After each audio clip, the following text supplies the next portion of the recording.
We are here. Thank you. It is 6:37 or 38, I'm going to say.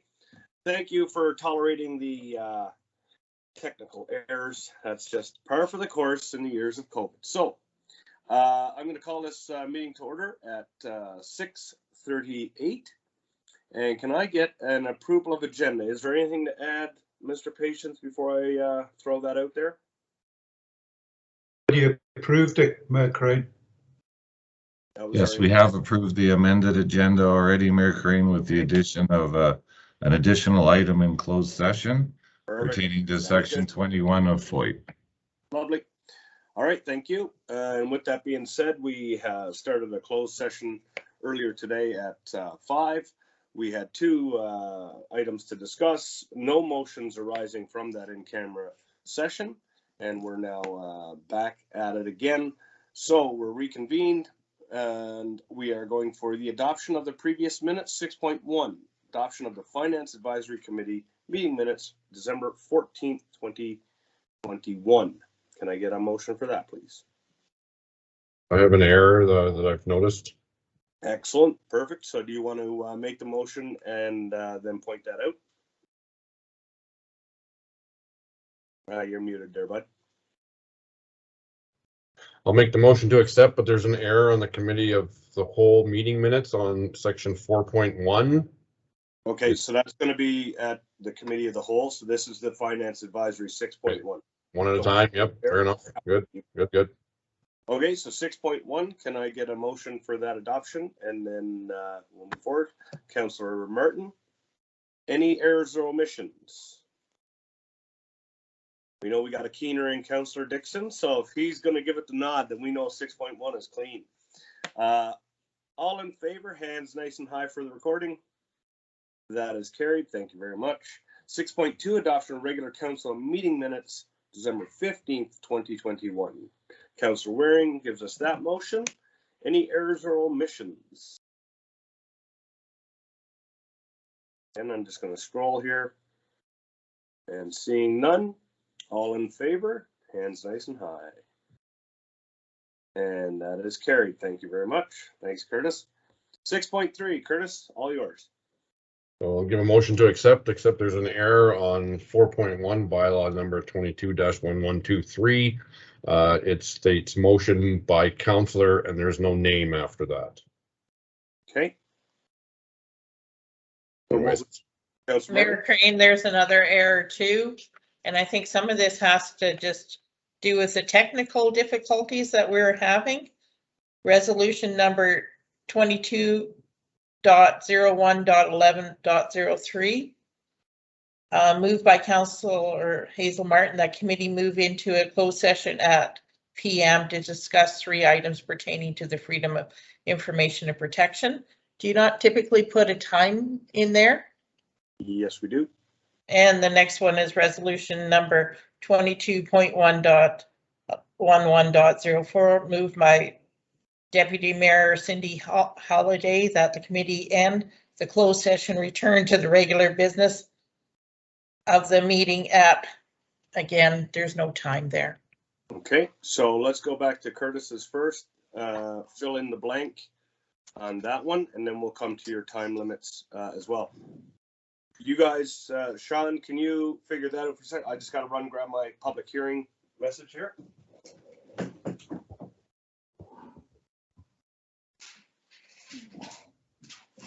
Okay. If I may interrupt, Mayor Crane, to that point, I know we've already approved the previous minutes. There was the same error as well at 13.5 of the committee of the whole. The councillor's name is missing. Okay, so there's quite a few in there then. Actually, that's December 15th regular council minute meetings. 13.5 has the councillor names missing. Okay. Okay, Mr. Patience, how would you like to move forward on that? You guys want to stick handle that and bring it back at the next one? We can wait on that. It's not a big deal. We can probably do that, Mayor Crane. I'm just reviewing actually my notes from JFAC. Obviously, I don't take the minutes, but I am looking at this. So I have written for 4.1, I have noted Councillor Vandenhoek made that motion. That's to for the Nope. JFAC though. Oh, yeah, I'm on the wrong list. I'll So- check my other notes. Sorry. Oh, jeez. Yeah. So we're looking at the December 15th. As Councillor Gordon said, 13 point what? Are we going to amend? 13.5. So 13.5, 6.2. We'll have to come back to that. You know what? I'm just going to advise at this point, because I don't have those right in front of me, There you that go. we just bring those back to the next meeting for approval. That'd be perfect. I do have some of those because Chad was the one that did 4.1. Yeah, but that was a JFAC. We're not approving JFAC. Are you not doing that one? Oh, sorry. No, Hey, let's. thanks, let's John. do- Thanks, John. I appreciate that. So, okay, we're just gonna defer 6.2 and 6.3 and have those brought back. Okay, all in favor of that? Excellent, that's carried. All righty, question period. So at the beginning of every regular business meeting, we hold a 15-minute section of time for, oh, you might want to mute there, Waring. For council to take questions from the public as a point of clarity for the public to ask questions of administration or council for anything that they have on their mind, any concerns they may have about the state of affairs. You can write in, email, phone, text, smoke signal. We'll accept any form of communication as long as we can decipher it. So, Mr. Patience, have we received any questions for this meeting? No, Mr. Mayor, we haven't. All right, then seeing no questions, we will move on to statutory hearing, of which we have one. So 8.1 is bylaw number 21-1122 to amend bylaw 16-1060, the Ocalta Coupling Flats Area Redevelopment Plan. Now just hold with me here because we're gonna do some procedural questions. Councillor Holiday, of course, has comment to begin. Yeah, because of pecuniary interest, I'm going to remove myself from the meeting at this time. Absolutely. Thank you very much. We will text you when to return. Thank you. All right, thank you. Let me just scroll back here. Much to do.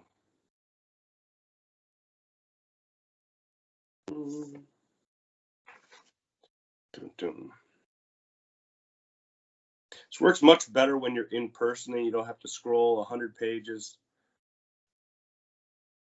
Right. So, a public hearing of bylaw number 21-1122. I hereby declare the public hearing of bylaw 21-1122 open at 6:46 p.m. January 19th, 2022. This public hearing is held pursuant to Section 230 of the Municipal Government Act to hear representations from the public on proposed bylaw number 21-1122 to amend Ocalta Coupling Flats Area Redevelopment Plan bylaw number 16-1060. I am Mary Barry Crane and I'm the chairperson for tonight's hearing. Council, could you please introduce yourself? We'll start with Waring. Councillor John Waring. Good evening, everybody. Gordon. Councillor Jonathan Gordon, thank you so much for joining us, everyone. I appreciate your participation. Dixon. Councillor Curtis Dixon, thank you for being present at this hearing. Martin. Good evening, everyone. Councillor Hazel Martin, thank you very much for attending.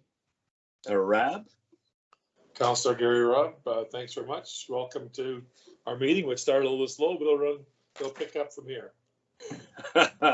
He's expected me to talk in my Newfie tongue nice and fast. And as you saw, Deputy Mayor Holliday stepped out due to pecuniary interests, and so we will continue forward. Administration, could you please introduce yourselves, starting with CAO? I'm Sean Patience, CEO for the town of Turner Valley. Becky? Hi, I'm Becky Sobey, and I work for Urban Systems, and I'm here on behalf of the town of Turner Valley administration. And the rest I'm seeing, I see James, but James, I don't know, James S., if you are involved in this particular hearing or not? No, I'm here to speak to the Foothills Tourism Association Data Insights Program. Thank you. I got a lot of pictures and a lot of names, so sometimes you don't know who's who in the zoo. Anyone else from administration? I'll ask Mr. Patience that you would like to introduce.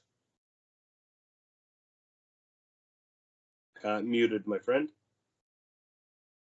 I know we have joining us Monique LeBlanc, who is our community services manager.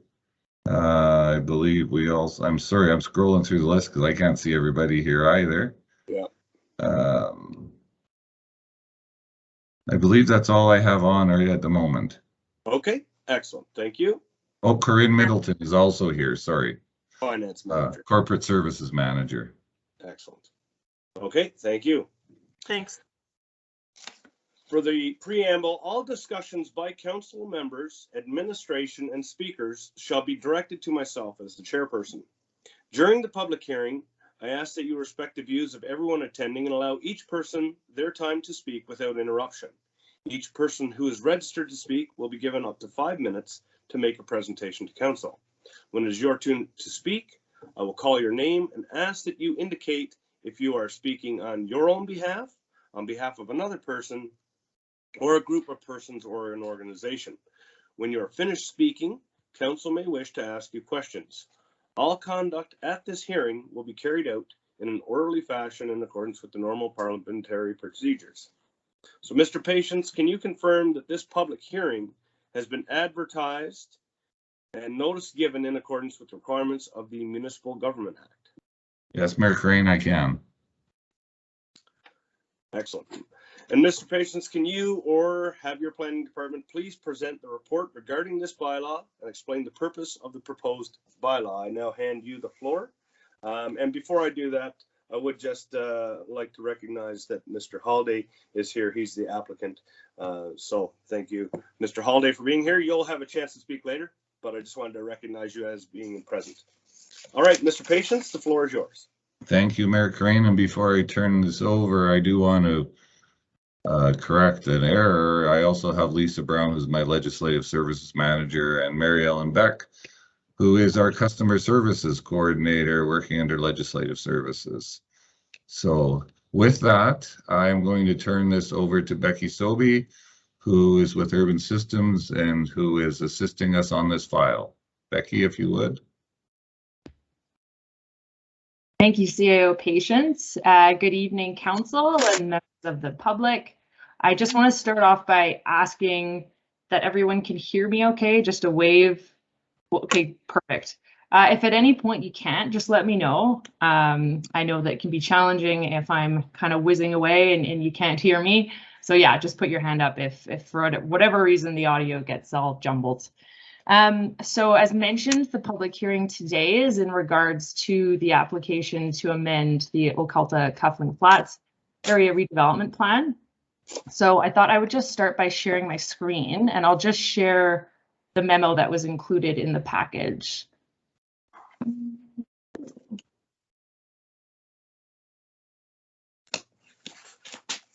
And then, yeah, just a wave that everyone can see this here. Perfect. Okay, and I'm just going to zoom in a little bit. Okay, so for context sake, an ARP is a statutory document, or sorry, an area redevelopment plan is a statutory document that guides guides development for a specific area within the municipality.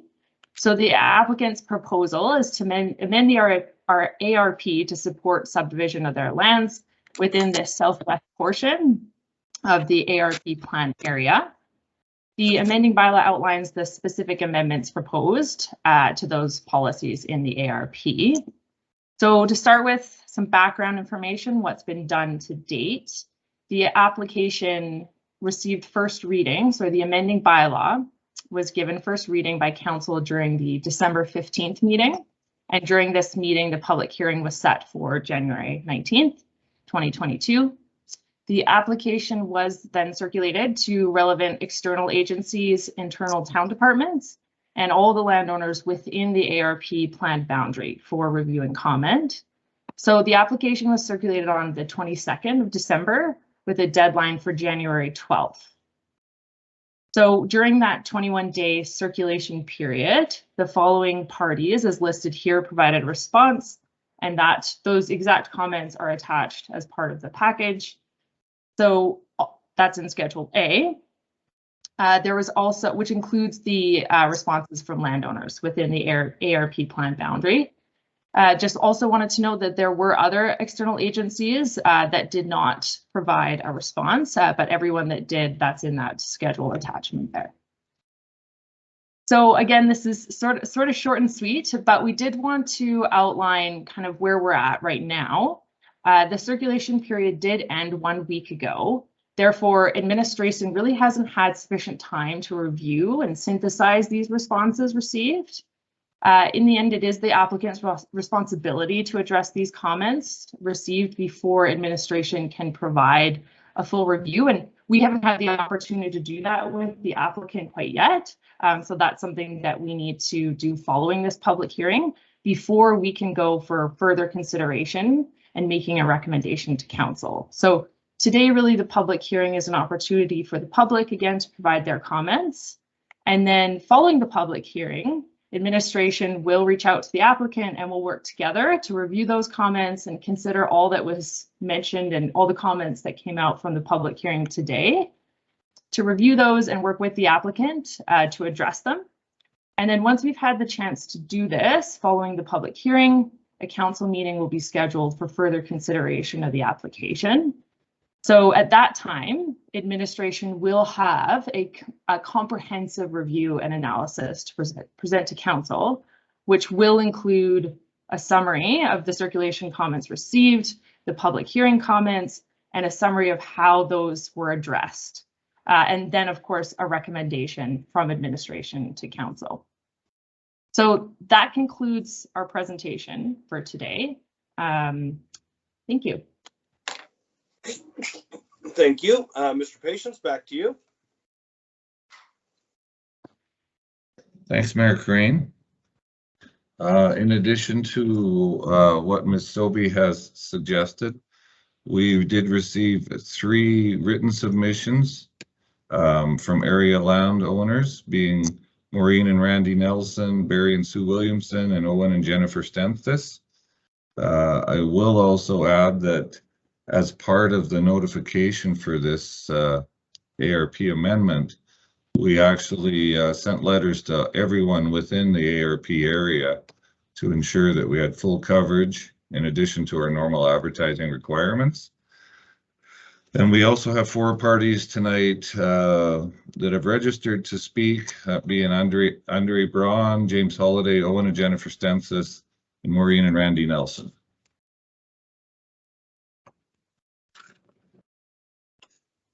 And you can read all of those, anyone who has the agenda attached, you can see those letters, you can read any of the concerns that they have brought up.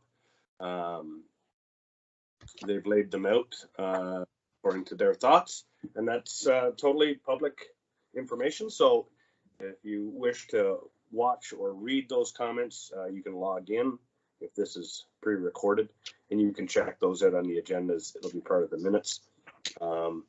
They are there for your viewing pleasure and reading pleasure. So if that is all you have, Mr. Patience, I will move on. Yep. Thank you, Mayor Crane. Can we get the screen back to regular so I can see people? So Becky, if you could, yep, thank you. Now you'll have to excuse me. I am home with COVID, so I may blow my nose from time to time, but you're okay. You're not in the same room as me. Okay, here we are. Staff reports, that was Mr. Patience. Written submissions, we've just covered off. At this point of the hearing, I will call upon each person registered to speak to the proposed bylaw. Please note that each party wishing to speak will have one opportunity to do so. Council members may ask presenters questions for the purpose of clarifying the speaker's comments. Council will not debate this matter during this hearing. Very important. A decision regarding this bylaw may be considered at a subsequent meeting if deemed necessary. So, just to be clear, I have Mr. Holliday here. Is there anyone else here who wishes to speak to this bylaw proposal? And I'm assuming you don't have a camera on. If you do, as stated, there's only one opportunity to speak. Okay, Jen S., you can go ahead.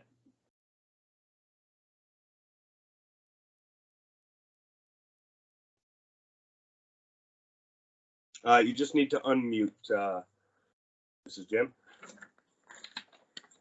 Good evening, Mr. Mayor. Thank you very much for the opportunity to speak regarding these amendments. As per our letter, we just want to reiterate our concerns with the water in the Coupling Flats area. As noted in section 2.5.1, there's already poor or no water in some of these areas.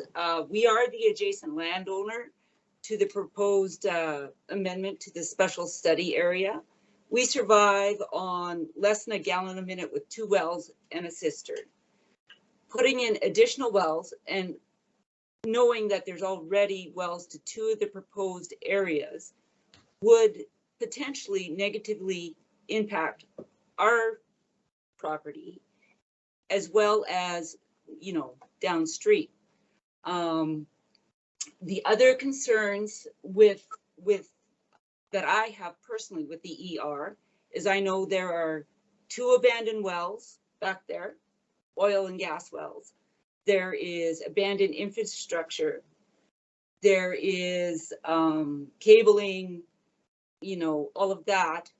If the amendments move forward, does the town become responsible for remediation of this, or is that the developers?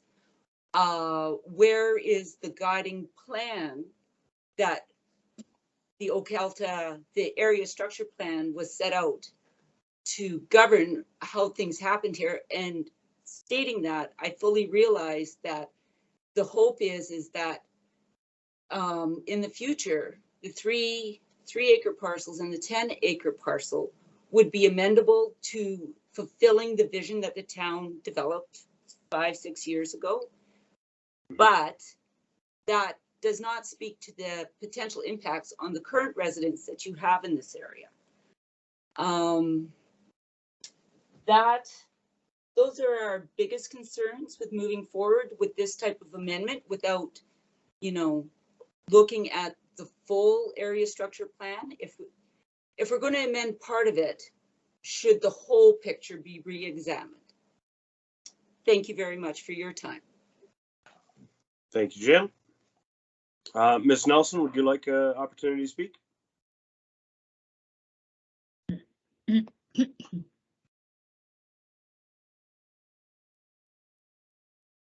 I'm not sure if that was a yes or a no, Maureen.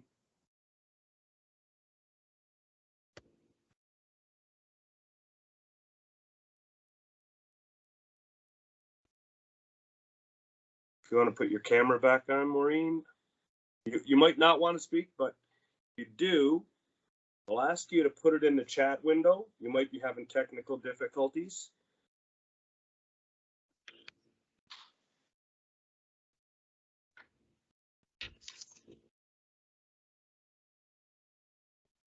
We have a Mary B.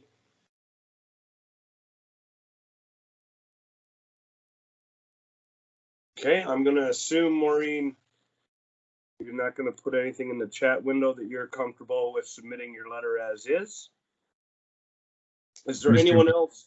Yes, Mr. Mayor, if I might, if they're having technical difficulties, if we have any of the other presenters that are prepared to speak now, that might allow an opportunity for Ms. Nelson to weigh in. So we also have Mr. Braun, who is an adjacent landowner as well, and I do see him in the, or at least I did a moment ago. Did see Mary B. I am here. Okay, Mr. Braun. Yeah, I think, thanks. Thanks for letting me speak, Mayor Crane and council. I just wanted to speak on behalf of Youth of the Mission there. We are in the Cuffling Flats across the river from the area that we're looking at. And just wanted to say that on behalf of our interests, we have no objections to this plan moving forward, and have looked into it, talked with Mr. Patience about it for a couple hours, and been pretty extensive in how it would affect us, or at least the watershed of this decision, and how council looks at this land and possibly other pieces in Cuffling Flats. No objections from Wylam-Turner Valley. Thank you. Thank you, sir. Appreciate that.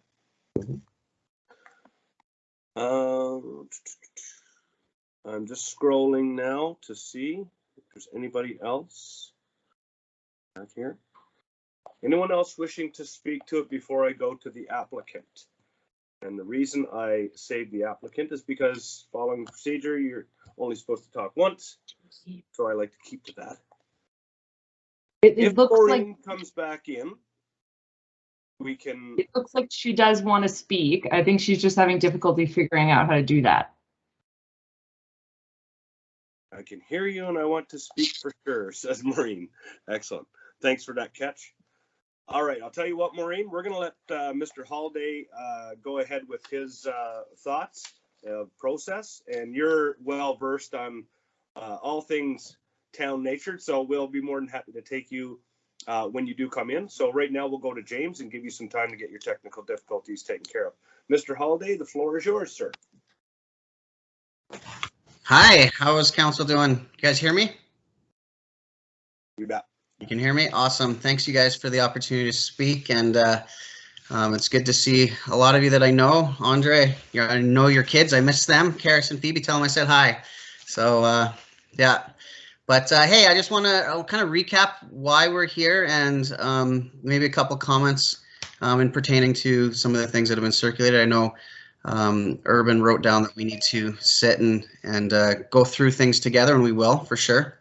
But I just want to remind council and everyone that we first came to council last June, and we presented then about our ideas, and it's taken a little time, and we were going to present, last council meeting, but I know Sean did for us in December. Thank you, Sean. I had a prior commitment of a school band concert because the council had changed their dates. So yeah, we've worked with Urban in the town. We've written the amendments and we submitted to them, and they've given us some minor wording suggestions, and then we've brought it to council, right? And so we are looking forward to amend the ARP to allow us to subdivide, just for those that are maybe new on here, into 4 parcels, 3 3-acres and 1 10-acre, which also then allows a big 9-acre piece to go to the town as well. The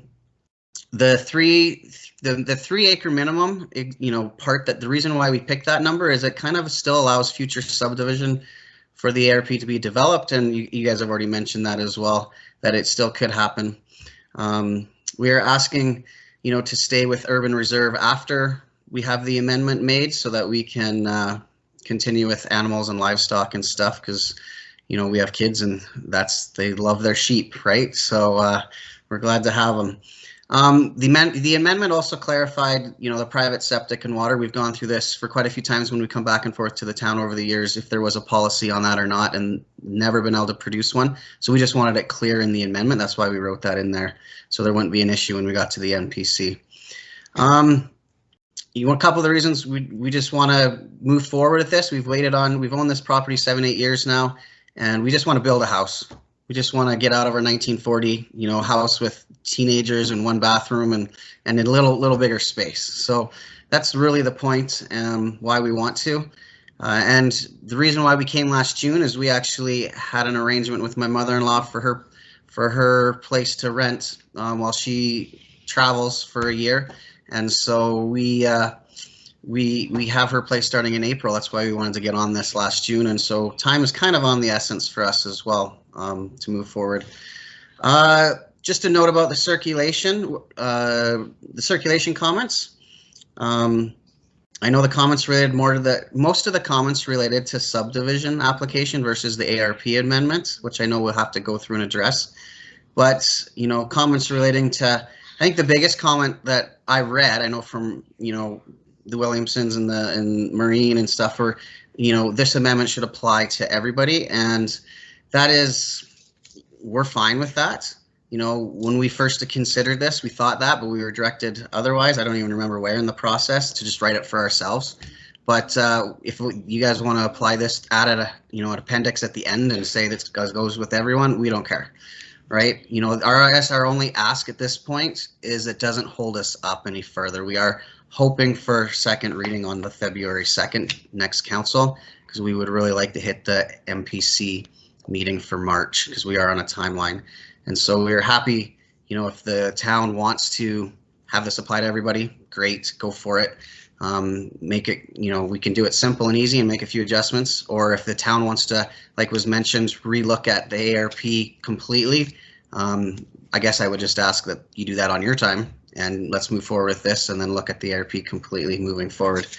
I do also want to just address Jen, our neighbor. You know, thanks for Jen for speaking up. I understand your concerns. We have done research into those the oil wells. First of all, they're not abandoned, actually. They're actually owned by Calmont 1 and 3, and they're actually owned and maintained by Conoco right now. So they're actually out. Every time I have to drill a stupid post in the ground, you know, Alberta One Call, Conoco comes out, they mark the area, they maintain those. And the other thing for you to know, reading the history and looking up, those 2 wells were actually never producing. So we have 2 wells that never produced, and they're actually not abandoned, they're maintained. So we looked that up, as well as I understand the water concerns. We already have 2 wells, functioning wells, and so we would only be drilling 2 more.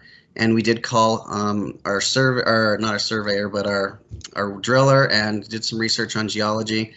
And they go by the rule of thumb of 200 feet, doesn't affect the next neighbor.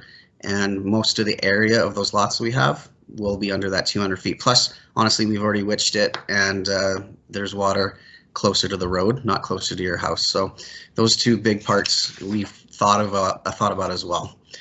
And so that's really all I have to say. We're just excited to move forward and want to see, you know, it move forward. And like I said, we can probably handle and answer almost anything that was presented here to council, you know, especially through the subdivision process. So just excited, and hope if you have any questions, let me know.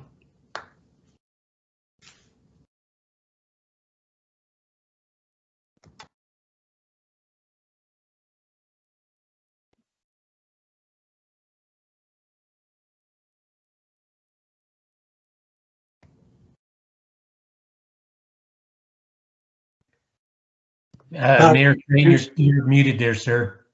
No, I was just gonna say maybe you guys kicked me out. I wasn't sure, so. No, Mayor Crane is muted. I think he was directing someone to speak. I was just saying, Maureen, the floor is yours. I can see you, Maureen, and then she disappeared. So Maureen, if you're there, the floor is now yours. But she did disappear, didn't she? Does anyone else see Maureen? She's in the top right there.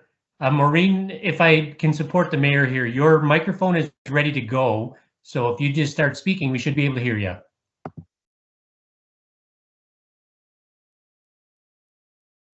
Nothing.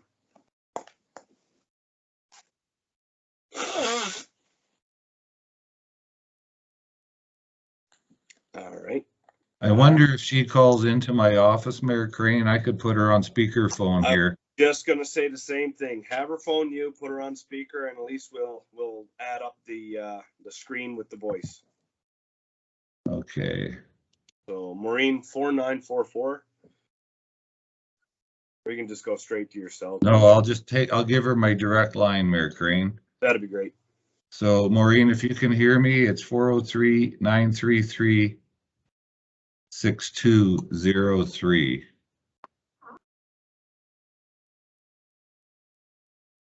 How come I can't see her? Oh well. Again, while we wait. We are. I got her. Oh, okay. All right. Sounds good. Hello, Maureen. Hi, can you hear me this way? I can. Very well. Can everybody else hear? Okay. Hello, people. You're on, Maureen. Okay, do I have feedback because my computer's still making noise? Mute your computer. Yeah. Oh, I just cut her off. You're bad. Sorry.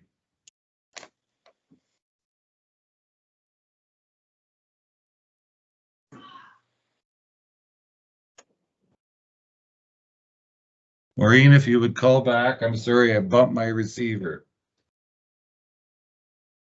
There you go. So I didn't take it personally. Okay, so everyone can hear me? Yes. I'm going to step away from my computer because I'm getting awful feedback. Okay. Okay. Thank you, council, staff, and all of the residents for being here. We agree with some of the amendments that the Holidays are proposing in their application, but only if it applies to all acreages. And I did hear James say that they wouldn't have a problem with that. So that's good.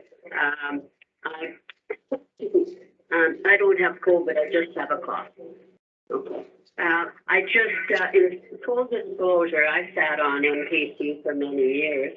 And I remember back in, 2016, when the Holidays came to MPC and did lengthy presentations, and we discussed their proposals for development at length. And at the end of it, the Holidays were given a long list of things that needed to be addressed before they could develop. That's before Cindy was a councillor. So, but and in my submission, I mentioned that I did speak to Cindy and others about it, about the way the plan itself has been structured, because Falcons is one thing. They're a fine little neighborhood by themselves. Buckling Flat is just that strip along beside the Holidays. And then Ocalta, of course, is this side of the river. So they really will not develop in the same timeline. And the whole point was that it's ludicrous to think the town would put services across to that land even in the next 10, 20, 30 years. And I think that the Holidays should be allowed to develop as long as it is in keeping with the basic idea of what the structure plan said. Okay, I have a whole bunch of other questions in there which I will take up with administration later on. The only other real thing, there are things that need to be done. The current proposed environmental reserve, it looks an awful lot like the one Holidays had put in before. And all lands are subject to environmental or municipal reserves, so the administration will sort that out. And my final question is, if I have other questions, should I be contacting planning or urban systems? What is the proper procedure here now? Mr. Patient. That is pretty much all I have to say. And I did a bunch of research and sent the attachments in so that council could see what's behind my comments. So any questions, I'll be happy to answer. Thank you.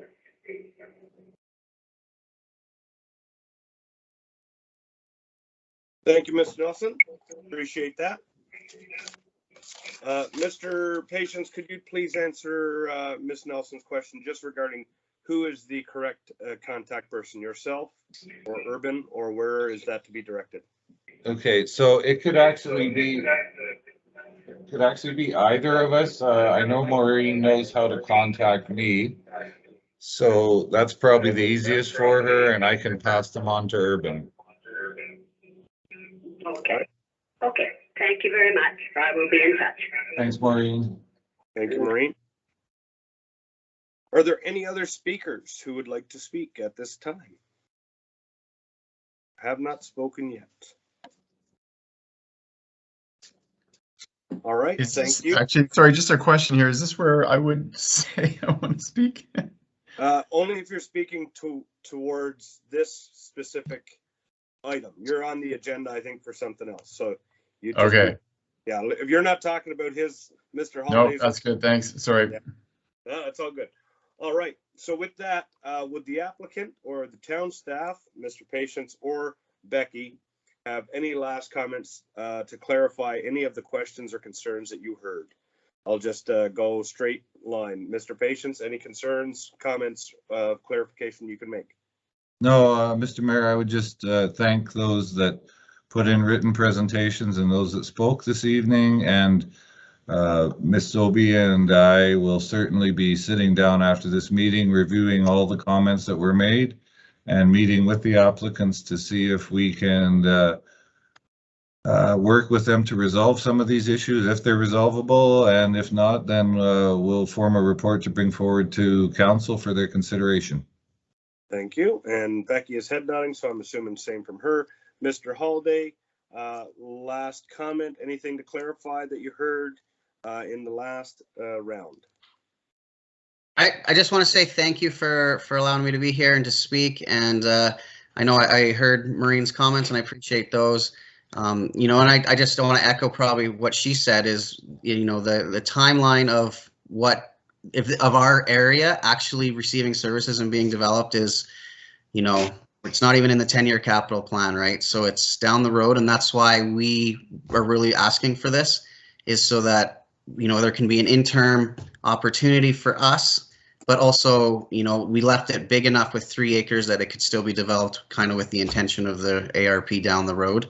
So we appreciate you guys looking about that, and yeah, and for coming and for our neighbors sharing, that's good too. So we appreciate all of that, and we look forward to working with Urban and getting the ball rolling here. So thank you. All right, thank you. And with that, I would like to thank all those who spoke to the bylaw. Council will take all your comments into consideration when deciding on this matter. And before I close this bylaw public hearing, I will just ask council, is there any questions of clarification that you have regarding the information that was proposed, the letters that were received, or administration's responses? As you notice, is only the public hearing. Jonathan Gordon, Councillor Gordon, go ahead. I believe we can probably carry over my question to our next hearing, but it is relevant to some of the points made by the speakers tonight. One point being about making this applicable to all of the acreages and not just to support one. And then the second point I'd like some clarification from administration on is dividing this bylaw to recognize that land which is north of the river and that land which is south of the river. I'm wondering if we can do those concurrently to support everyone involved.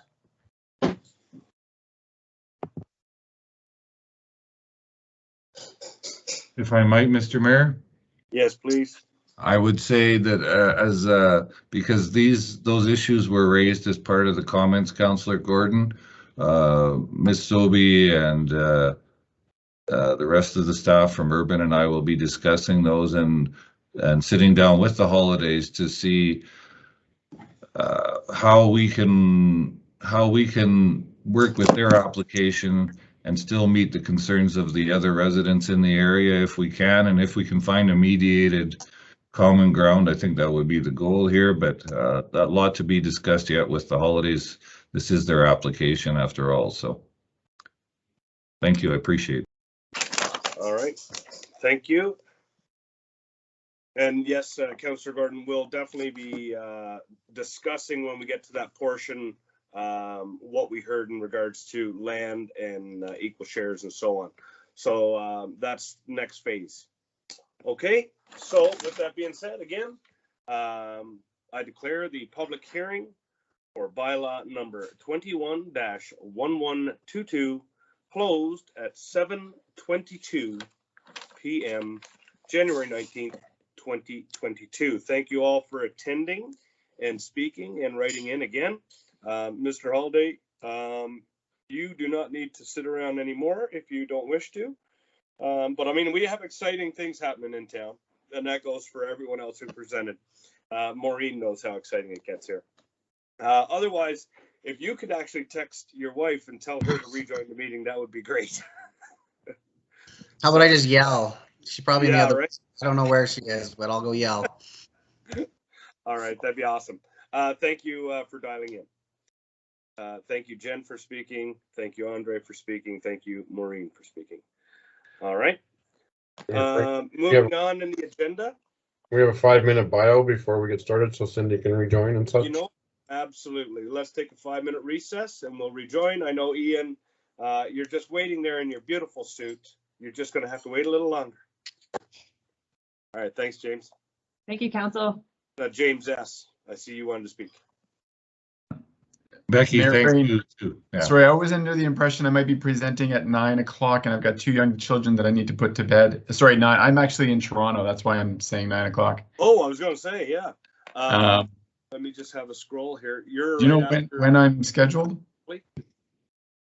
The 2 delegations, Mayor Crane, are actually the next 2 online here. So yeah, exactly. So you're right in line after Diamond Valley Citizens on Patrol. Ian, would you mind if James S. went first? Can you hear me? Yeah. Yeah. Okay. Yeah, no, James, have at her. Okay, so James, 3 minutes for our deputy sleep. mayor to get back online, and then we'll get you in here, okay? Cindy is back online, Barry. Yeah, but now we've got Dixon gone for bio, so. Oh, sorry. 3 minutes and we'll get right back at it. All right. Thank you very much.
All right, if we can get everyone loading back on here.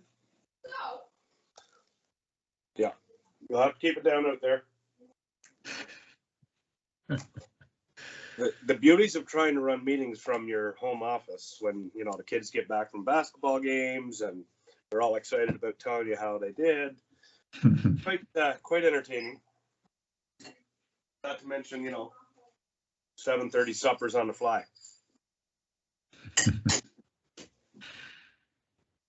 Yeah. Hungry.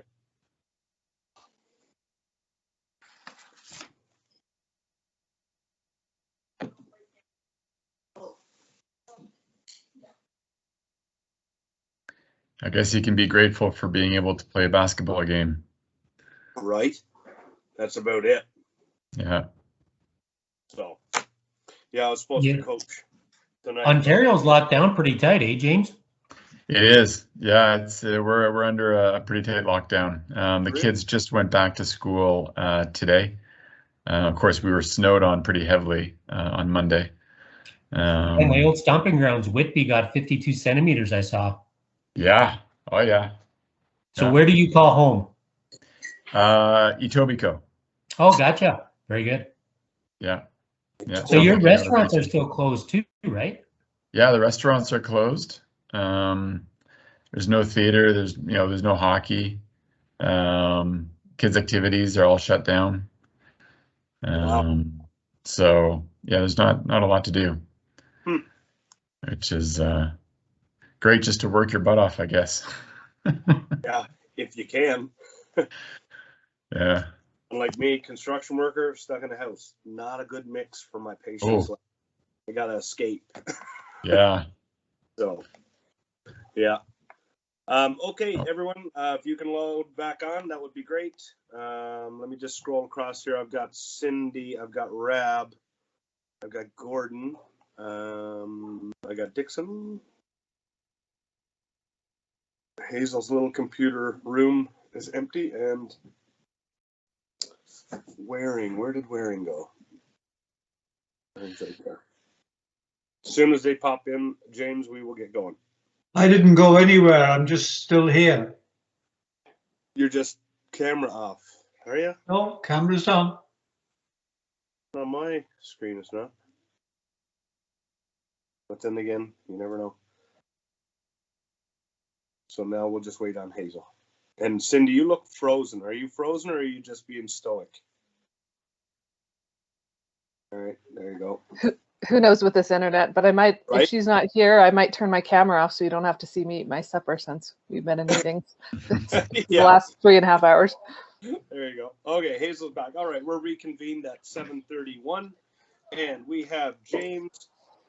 James, why don't you just tell us all about while you're here for delegation? All right. Well, thank you, Mayor Crane and everyone for having us or having myself take up a little bit of time here. Hopefully it won't be any more than 5 minutes.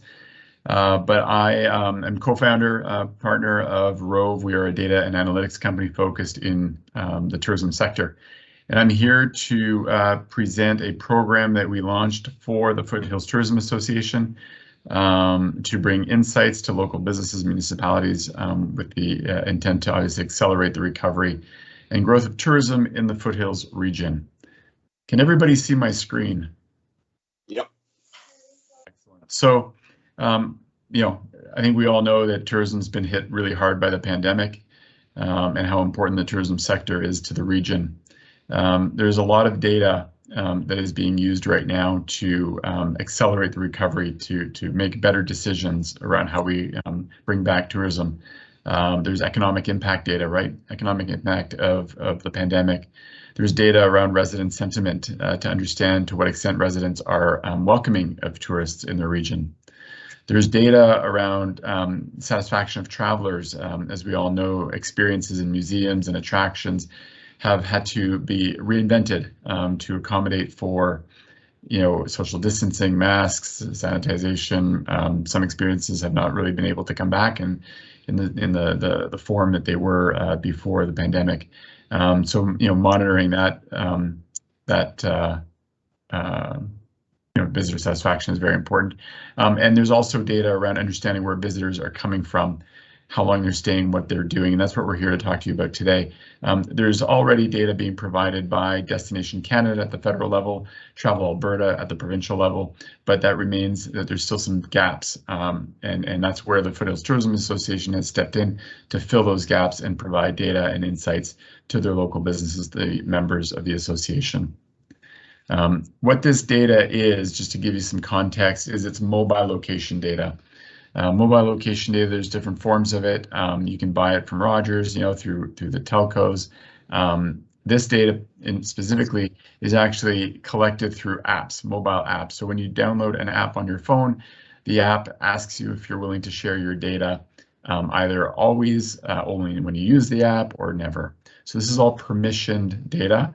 It is anonymous, but through that, the app developer captures your device ID, your latitude and longitude, and a timestamp. And that data is sold to data aggregators. We purchase it from data aggregators and we transform it, we prepare it for the purpose of tourism. This data is used by pretty much every industry right now, from government to retail, financial, automotive. It's all about understanding the movement of people. And so Foothills Tourism Association, in collaboration with the Western Economic Diversification Fund, engaged us to bring this program to market. The data is available to the members, the 270 businesses, as well as the communities, through the Foothills Tourism website, and there is training ongoing to educate everybody on how to use the data. But the data is used for understanding where travelers are coming from, right? Their behavior. Right, so where do they come from? How far do they drive to get to your destination? Where, what do they do when they're in your destination? How long do they stay there? Do they stay overnight? Do they stay just for the day? How many experiences do they visit? What times of day do they arrive? Do they depart? All of this very valuable data allows for businesses and communities to better target high-value travelers, the ones that stay longer, the ones that have potential to spend more, right?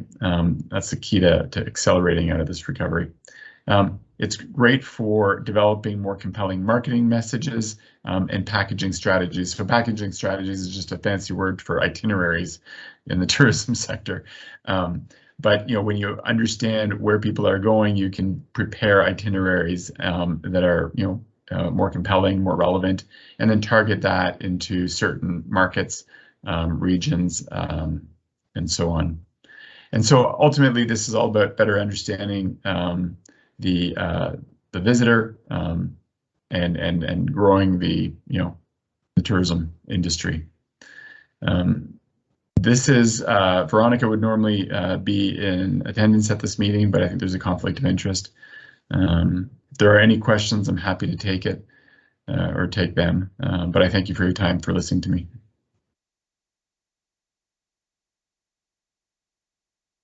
You're muted, Mayor. Thank you. Yeah, it happens to the best of us, right? Yeah. Any questions for James? James, what is the direct ask of council that you have? I don't have a direct ask, but I can answer your question because we've been doing this for a few municipalities. There is an ask for funding. The funding is structured at a per business level. I don't want to give you a number because I'm not sure what that number is. But the ask is to help fund the program so that it can keep going past the grant funding. Okay, excellent. And my next question, just to give some time for council to get some, is will you be presenting this as well to Black Diamond Council? I believe, yes, we will be. And I think Veronica is working to schedule that. Excellent. All right, council, questions for James. Councillor Gordon? Yeah, James, thanks for this. Very compelling here. Any feedback or any input from the preliminary data received from the app yet? I'm just wondering if there's been any data that you can draw that reflect who that high value traveler is, what potential markets we don't have currently. Does the app kind of indicate that as well in the responses that they might be giving? Yeah, so let me clarify just a few things. First of all, there are about 150,000 apps that form the kind of the network from which we draw data from. So it's everything from weather, traffic, gaming, texting, news, you name it. There's quite a few apps, and so through all the network of partnerships that we have with those apps, that's how we're collecting the data. Now, to answer your question around kind of the early insights, the data is just kind of being uploaded onto the dashboard. You see kind of an early picture here on the right. And I don't actually have any immediate insights to share, but we are not far from being able to share that with you. So if I may, as a follow-up then, with the support that we give, potentially the funding that we support Foothills Tourism with, from an economic development perspective, how often would you report with the data harvesting that you do so that you could give it to our Economic Development Committee so that we can support local businesses and whatnot? Yeah, so fantastic. So first of all, the data is reported on daily, and it is refreshed weekly. All right, so you get daily level data, and every week it gets refreshed. If there is a member of your Economic Development Committee that understands kind of dashboards, right, and data, we're happy to provide access for them so that they can analyze the data directly.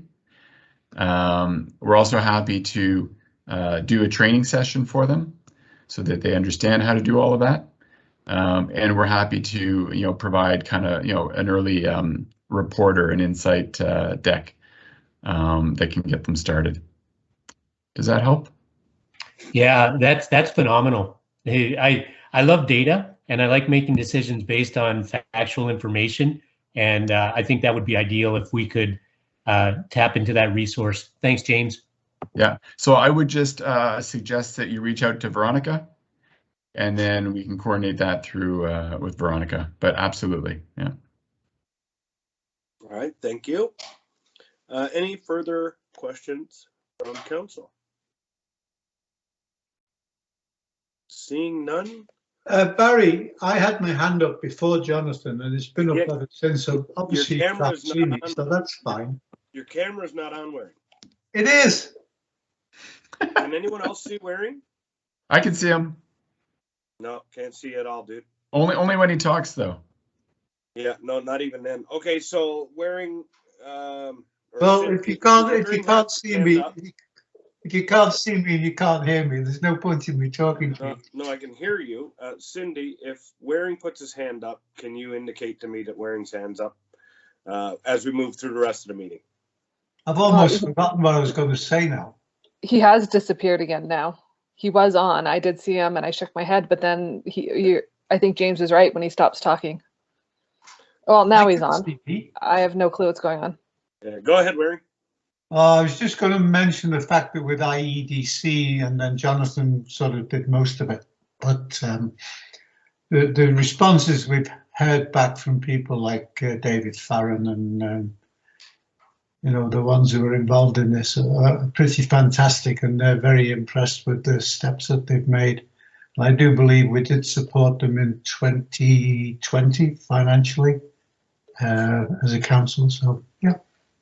Thanks for the presentation. It's very interesting, and wish you every success, because your success will be our success. Well, thank you very much. I can tell you that the Foothills Tourism Association is punching well above their weight. This is data that is, it's fairly expensive data and valuable data. It's data that's being used by leading destinations around the world, like New York City and Orlando, San Francisco, large cities in Canada as well.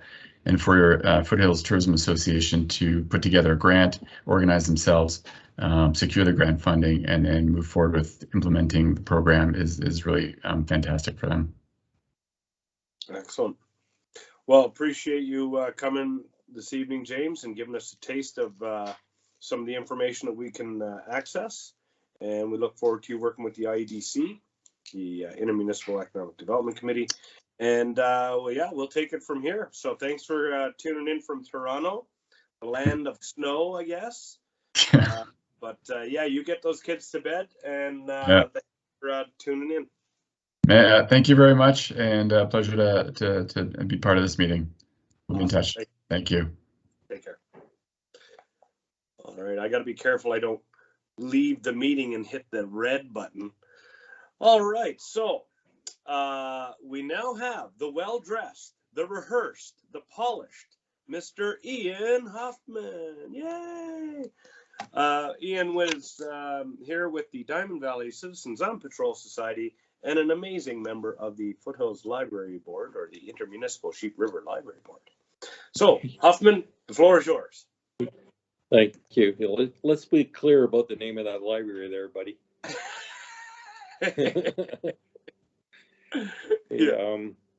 I was wondering, can somebody from your admin pop up my PowerPoint presentation? I don't have PowerPoint myself, so I'm not really sure how I would share the screen. Yeah, I imagine on that here now. I've got my others. Not sure who's on. I'm not sure who's on that could help me with that. Sean will get it up there for you. I have it. Just give me a second here and I'll see if I can get it open and pull it up.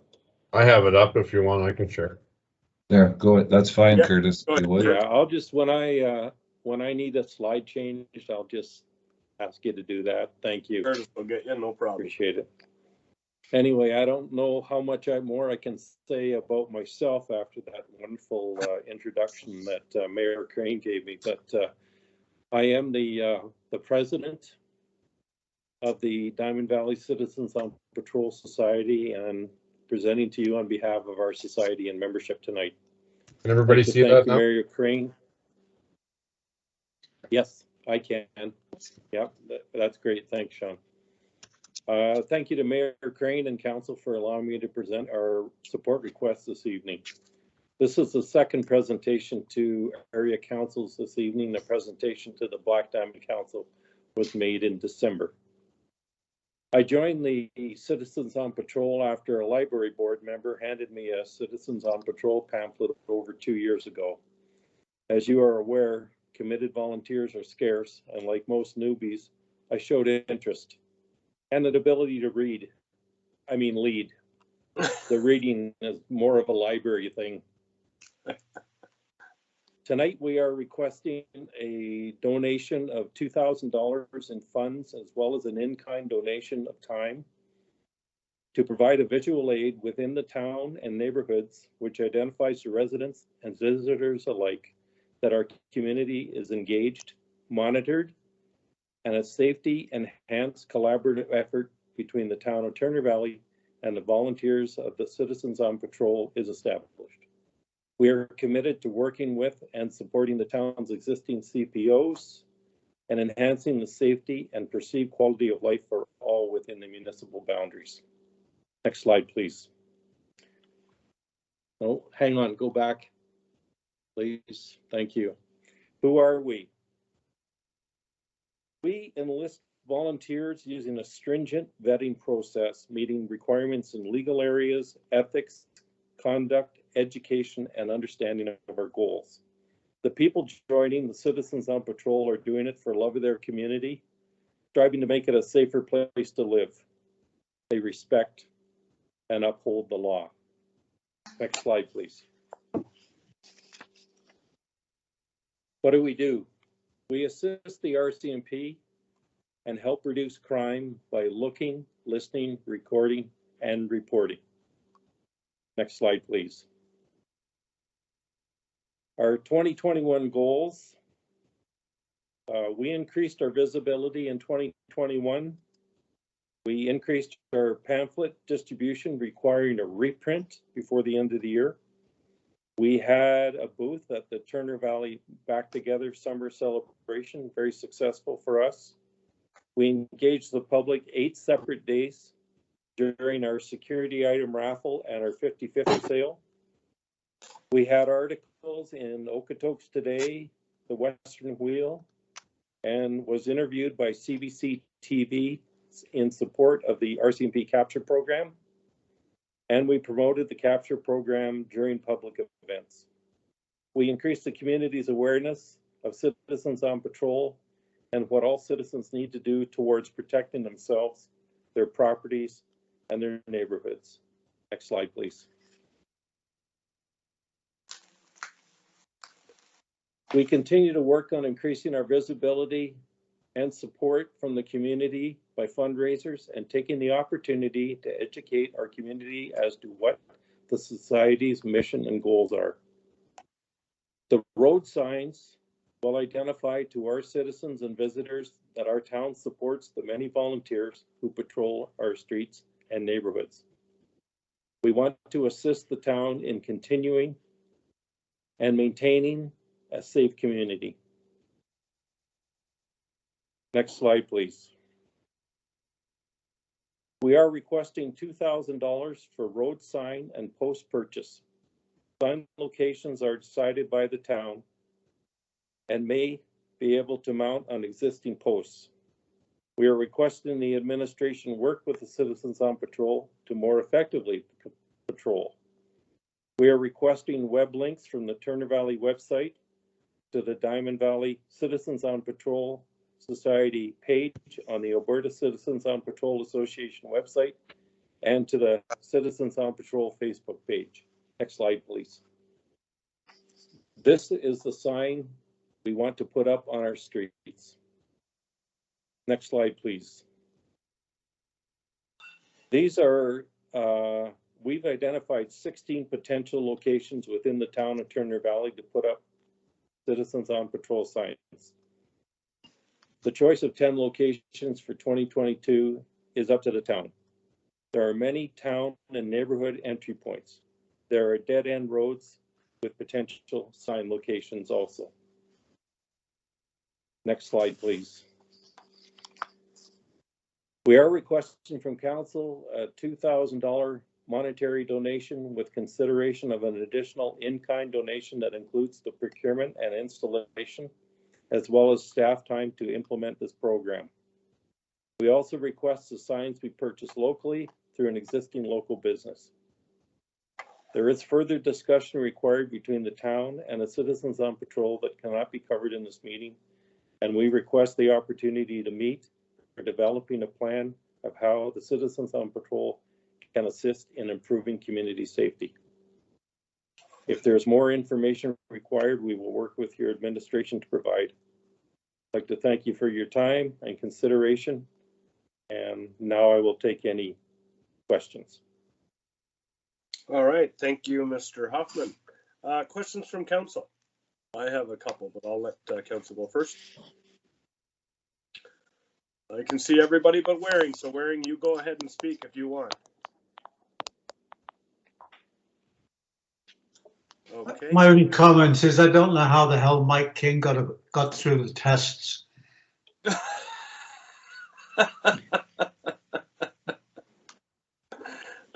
Good one. Yeah, well, if I can be light in that response,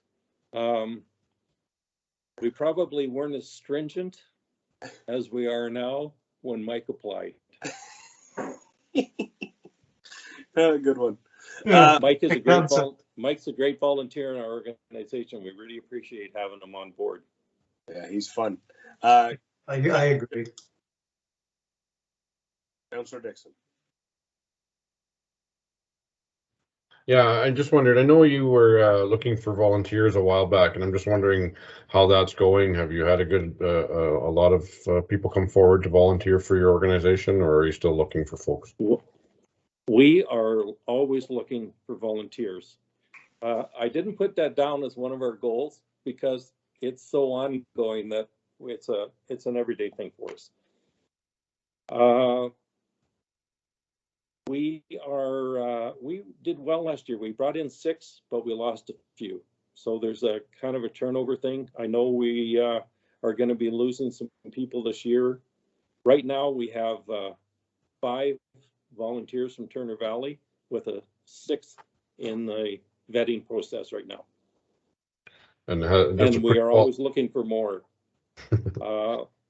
I've got a couple of potential areas for recruitment that we are working on right now. So yes, if we could get 8 volunteers this year, that would be great, and look to getting more in years after that too, because the more people we have, the more patrols we can do. So that's part of what I would like to see us in working with the town, is somehow have that connection on your website to our group. Just if I could have a quick follow-up, can you speak on any of the challenges that COVID has presented to your organization? Obviously, you have different households traveling together and so on and so forth. Yes, that is something that I addressed early on. I approached the Alberta government and said, here's our situation. We're citizens on patrol. We don't have the same households traveling in the vehicles all the time. What do we do? So they referred me to a document that they came up with in 2020 that refers to taxis, ride sharing, carpooling, that kind of stuff. And within there, there's a set of guidelines that allows us to be able to put different households together and continue the patrolling. Our guys are really on top of it. We make sure that we follow all the guidelines best we can. People are wearing masks when they're in the car. They've got their wipes handy for cleaning the car down when they're done. It's worked out very well. We still did over 100 patrols last year. Perfect, thank you. I thought that was great because, you know, it's very easy, and I don't want to go too far with stuff here, but it's very easy when times are tough to just say, we can't do anything. But I feel that we've got a lot to offer the communities, and we've just got to keep doing what we're doing to make sure that we're effective and we're helping everybody stay safe in our communities. Excellent. Thank you, Ian. Mr. Rabb, Councillor Rabb has a question. Yeah, thank you. I'd just like to thank you, Ian, for volunteering and working on our behalf and keeping our communities safe and better. I know it's an excellent organization. I was one way back when in my former life, so to speak. But, you know, it's an excellent organization. You do great things, and it's really important for our communities. And it's also really a pleasure to see a man that's fully dressed and looking spiff, unlike myself. Thank you. Yes, and I know with all of these virtual meetings and stuff these days, I can confirm I am wearing pants. Not just looking good up top. Good for you. It's not just the facade. Excellent. My question, Ian, I'll let Deputy Mayor Holiday go first. Go ahead, Deputy Mayor. Yeah, well, I appreciate all you do, and I think Citizens on Patrol is such a great thing for our community. So I just want to jump right into the $2,000 support, and I'm definitely open to that, because that's what you're here for. You're not here for compliments on your suit. You're here for money, and I would like.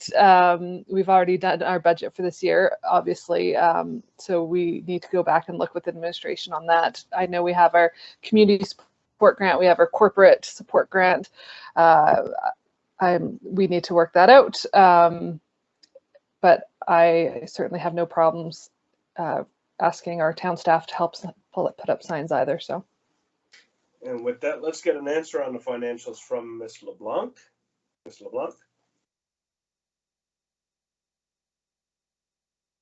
Good evening, everybody. Can you hear me?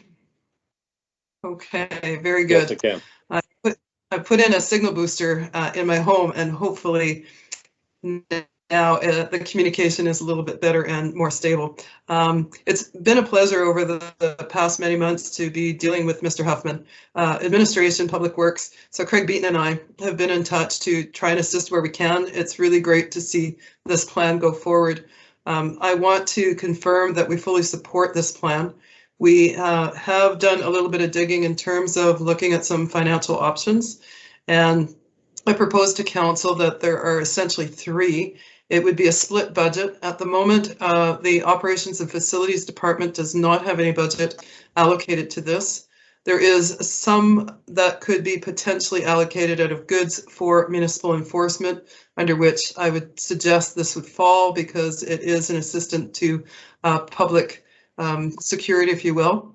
I would certainly encourage Mr. Huffman to also go back to the RCMP to see if there's any financial support, but I'm expecting that a quick turnaround on that is not possible. And so the final one, in consultation with Finance Manager Corinne Middleton, is to look at unallocated operating expenses, or I'm sorry, reserves. And with that, we feel confident that we would be able to find it, but council should be aware that that would be pulling from that particular budget.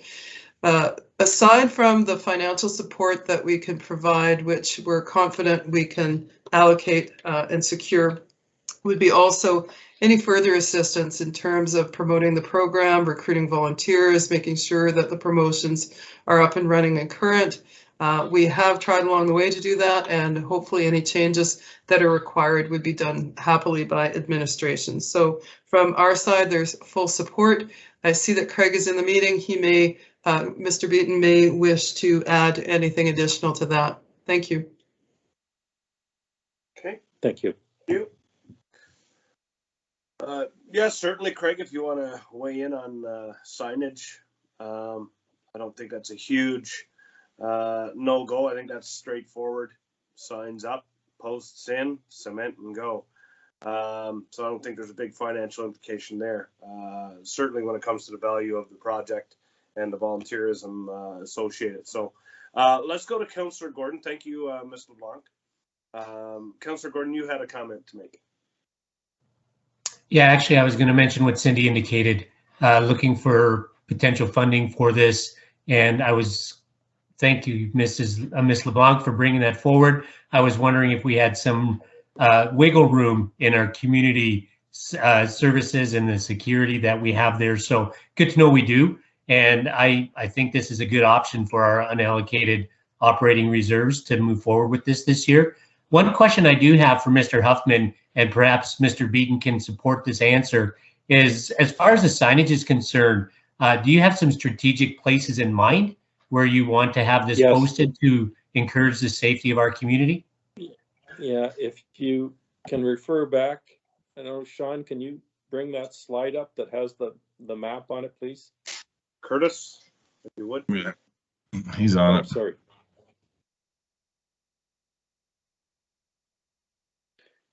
And I can embellish on those locations a little bit if you'd like. I actually do have a list that I prepared that would complement the sign or the slide.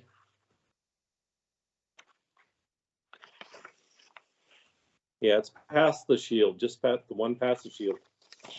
Okay, this is a map of Turner Valley, and those are potential locations, and there's 16 of them on there. I didn't want to scare you guys by having something so overwhelming on there, but I feel it's a big advantage to be looking at where we think it would be a good place to have those.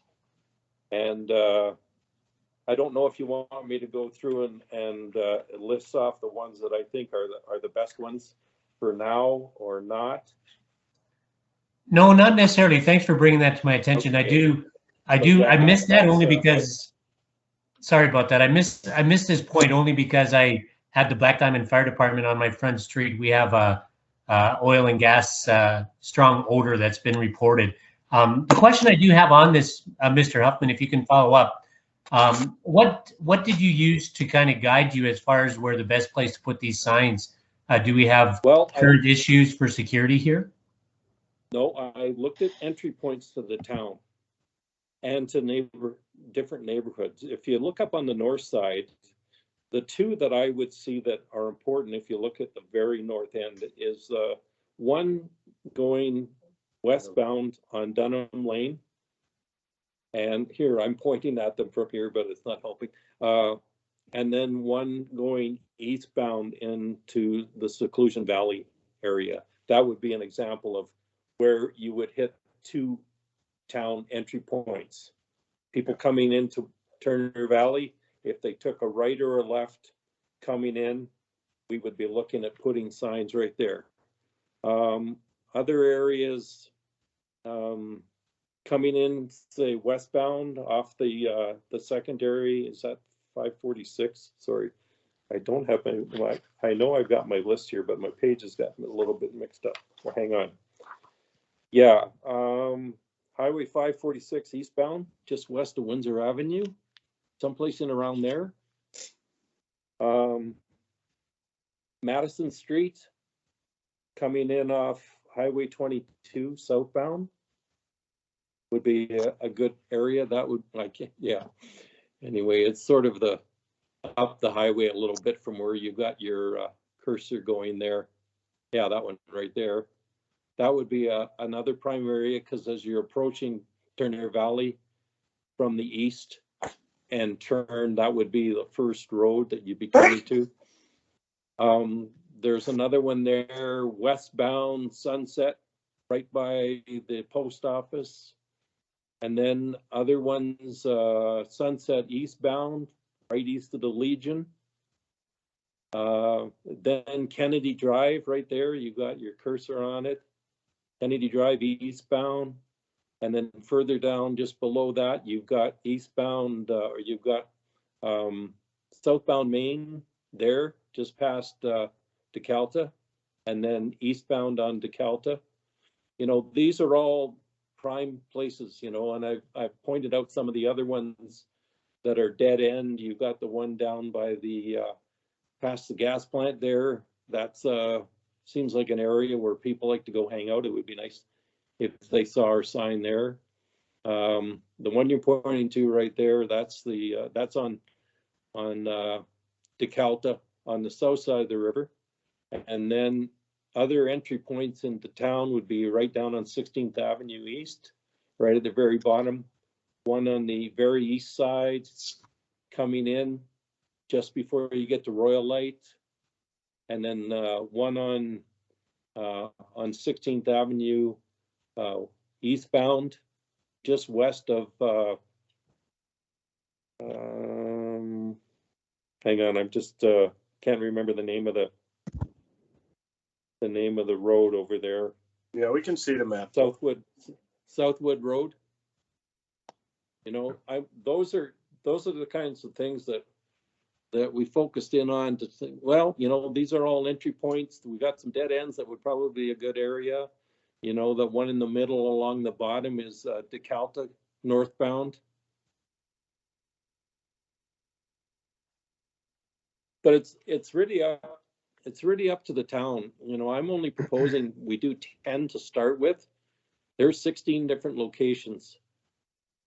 It's funny. It seems like the town of Turner Valley is very penetrable from a lot of different angles. So it's probably a real advantage for us to have the visual up in as many places as we can, especially on entry points.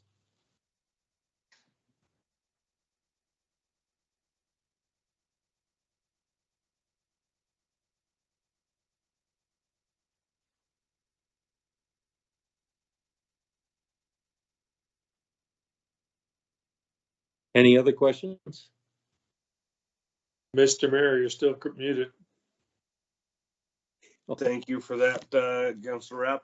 I said 16 signs by my count. Thank you, Mr. Hoffman. Any other questions as he stipulated? Councillor Gordon, go ahead. Yeah, just as a follow-up with Mr. Beaton and Ms. LeBlanc on the line, I know we have a signage plan in the works and we're hoping to get that done. Is there any way we can incorporate, instead of adding additional costs here to the signage that we're looking at, why not just add some of that information to the signs already, especially some of the banners that we have going up?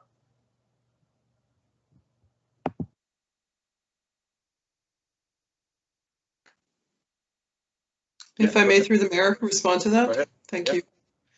Yes, thank you. That's an excellent question. My fourth option was to also take a look at the wayfinding sign budget, which had already been allocated, and to see if there are any surplus funds available. The banners for Kennedy Road or Kennedy Drive have arrived. They will be installed as time and weather permits. The balance of that will have to wait until the spring because it does require more infrastructure and locates. But with that, we should have some solid numbers in place to be able to identify if we have any wiggle room financially on it. So definitely it can be incorporated if it were to exist, I think still within its own identity, but on the same posts, if you will. So we can certainly work with Mr. Huffman to ensure that whatever plan is developed is in cooperation and with their approval, and certainly look forward to working closely with them. But yes, the short answer is it's possible. At the moment, I just don't have solid numbers to be able to tell you that for sure. If you wish to pass the motion that indicates such, then what we can do is once we have those numbers, come back to council and then identify the clear sources of funding that we would recommend. Okay, thank you. I might speak to a little bit too, Mr. Mayor, if I may. Absolutely, go ahead. So I know I've passed this by Ms. LeBlanc and Mr. Beaton this afternoon, and certainly neither had any issue with in being involved in the program. And yes, we're going to have to look. I don't want to give council the impression that that lemon of a budget we have right at the moment has any juice left in it. But we're looking to see if we can find some creative approaches. But Mr. Beaton has suggested he would like to be involved actually in the procurement, just so that we can ensure that the long-term stability of those and that the products we're using are going to fit and be there for some time to come, right? So they match municipal use. So short of that, I think they're certainly on board, and we're happy to work with Mr. Huffman to see if we can get this done. I do want to add a sidebar. We are, I don't know, Councillor Gordon, what you're going through over there, but we are being entrenched with a vicious gas smell over here right at the moment. We may have to vacate this building, so I'll let you know. I don't know what's going on. It just started in the last 20 minutes, but it is getting very hard to breathe in here right now. So yeah, it is. It's an issue. Somebody noted it this morning early on Facebook. It's not coming from the glass plant. The Black Diamond Fire Department were literally just out front of our house. It is pretty strong. Yeah, I don't know what's going on. I'm just sending an email actually over to the fire department to see. Yeah, I think Deanne is checking it out in a different section of town too. So yeah, there's some issue happening. Okay. Anyway, my eyes are starting to burn here. Yeah, well, if you have to vacate, you have to vacate. So, not to get off topic, but I think we've beaten the topic to death, and we've got all the information. Well, yeah, there was just a couple other points that I had brought up about working with the administration to find out ways that we can help the CPOs. You know, I think I'd like to work with the town to develop a plan about, you know, what do we want to do for community safety, and how can the citizens on patrol help? I think that's very important that we look at, you know, what can we do within the town to make sure things work out well, and where does the citizens on patrol fit in? So I'd like the opportunity to work with the administration on that. And the other thing about, you know, getting some links, I went on to look up citizens on patrol on the town website, and the only reference it had was to a meeting that took place in 2017. So I would like to see someplace under community groups or something, citizens on patrol is in there, and at least have some initial information that shows our email address and our link to Facebook, where we have our Facebook page. Yeah, I think that's only fair. I think all nonprofits and service organizations should be likewise on town websites, linked, contact info and so on, and up-to-date information. I think that's a great community partnership that can be worked on for sure. To speak to your other one on the COPs, I think that's a future conversation. There's a few nuances in there that I'm sure our manager of protective services, Ms. LeBlanc, would have to go over, but that's a much larger conversation, but fully on board with seeing a meeting take place where we can delve into some of the areas that we can partner and cooperate further for the good of the community for sure. And with that said, I am going to thank you, sir, for your presentation and look for Councillor Rob. Okay, so do you have anything? I really appreciate you guys supporting this project.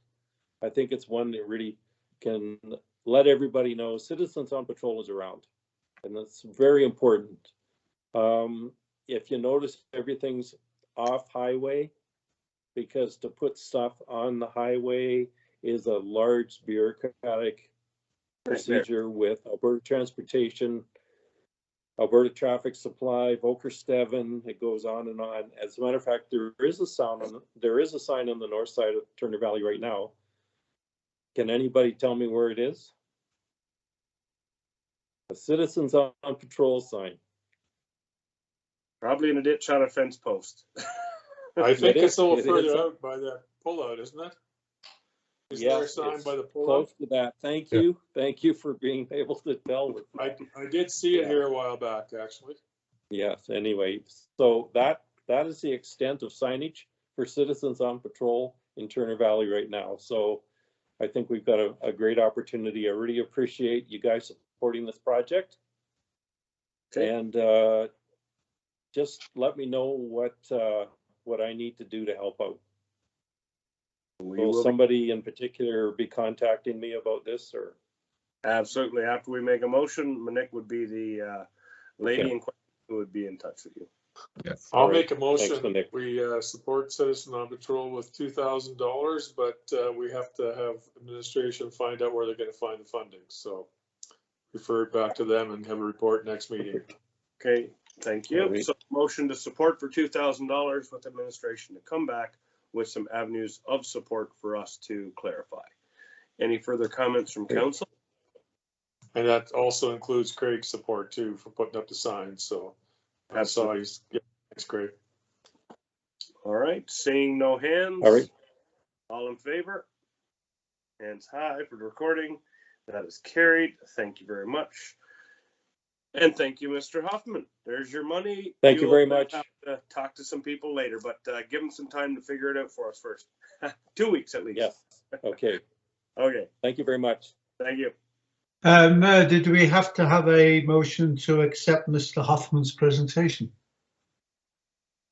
We can do that too. Why don't you give me that one as well? I just did. All righty. All in favor? And thank you for the presentation. All right. Thank you very much. Good night, everyone. Thank you. And sorry for the honking, everyone. I am slowly going down here. Okay, I think if everything serves me well here, we're on the CAO. Yeah, I love scrolling. CAO report, I believe. Is that correct? Someone feed me. Correct. Okay, yes. Handing it over to you, Mr. Sean. Hey, I'm going to do this quick. Just a short report, just to catch council up on a couple of items I haven't already caught them up on. So we're reviewing our core requirements, as you can see in my report, and I'm actually looking at having a manager meeting next week to discuss our protocols and some of the challenges with COVID that we can certainly overcome. So we're working on that, and Public Works is completing assembly of the waste and organic bins. We got a lovely stacks outside the office here in our storage bay. A couple of minor issues that Craig is dealing with in terms of shortages, but those are close to being ready. We're working on that waste bylaw update. Land development for council, as you all know from the committee of the whole, are the 100 DeKalta Road subdivision applications in circulation. We're continuing to cover development. We're hoping to have our development officer back very soon. Receiving numerous development and planning inquiries. As council is aware, we're trying to work through safety protocols related to COVID. It is creating issues inside the office and with our outside staff. Significant challenges, and we're certainly not running at full steam right at the moment. And we have business licenses coming in at the speed of light, so that's all good. That's really all I have in that report, Mr. Mayor. Okay, thank you. Any questions for Mr. Patience? Go ahead, Jonathan. Yeah, just I want to thank you for the work you're doing in supporting our planning and development. I know we're really short-staffed in that area. I know there's a lot of permits or potential permits that are on your desk. Is there a way that you prioritize what needs to be done? The only reason I ask that, I know the procurement of supplies with the supply chain backup can be challenging for some of our developers, builders, even our residents wanting to get stuff done this year. Have you guys considered that manner in which takes priority? Yes. Of course, when you're dealing with, we've probably got 20 to 30 applications, a variety of applications from compliance to development in front of us right now. And of course, all of those people would like them ASAP. So it is hard to suggest, you're going to put one over the other, but we do try to, we do understand some of the challenges the contractors are having, and we're doing our best to facilitate all of those applications as we go forward. And I don't think anyone will be happier when we get that department back on its feet than the person you're talking to, or all those that have had to lend a hand to carry it through this. So very proud of my staff. It's been a challenging journey, but you got some good folks here. We're doing our best to keep up. Thank you so much. Yeah, thank you. Councillor Martin. Thank you, Mayor Crane. Sean, do you happen to know when all the bins are going to be in stock? I understand, I do understand with everything that's happening with supplies. Well, if I might, through the mayor, Councillor Martin, I know Mr. Beaton has been in contact with the suppliers. We were just short shipped on a couple of our loads. I don't think it's a supply issue. It was probably more of a shipping issue than it was a supply issue. And I can see him now shaking his head. Yes, that's probably the case. So we're not too concerned. We'll get them in and get them assembled. The guys have a great number of them assembled already. So once we get the bylaw in front of council and can coordinate with Black Diamond, I know Craig is already working with Paul out of Okotoks and Tom out of Black Diamond on planning to the rollout and timing and communication plan for our residents. So it's all moving forward.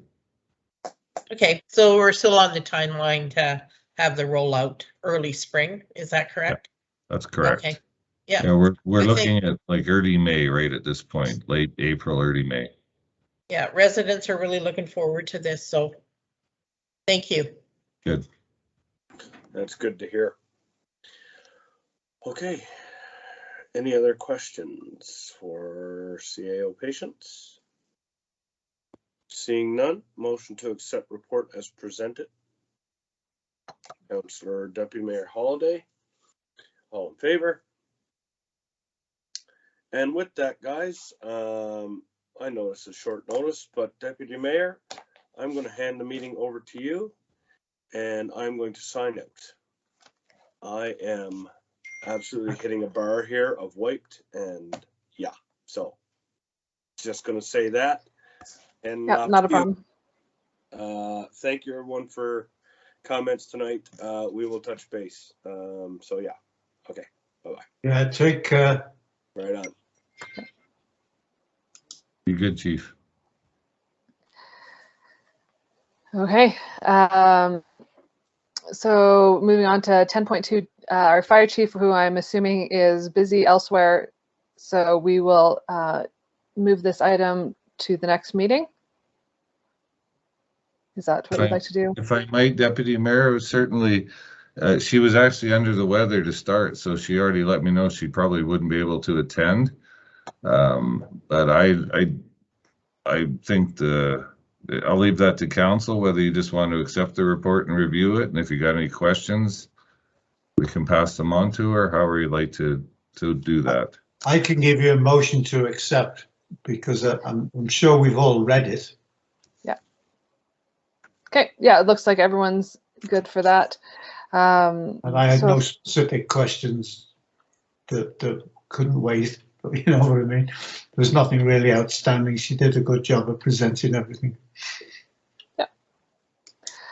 Okay. Motion on the floor by Councillor Waring to accept the report as information. All in favor? Okay, thank you. That's carried.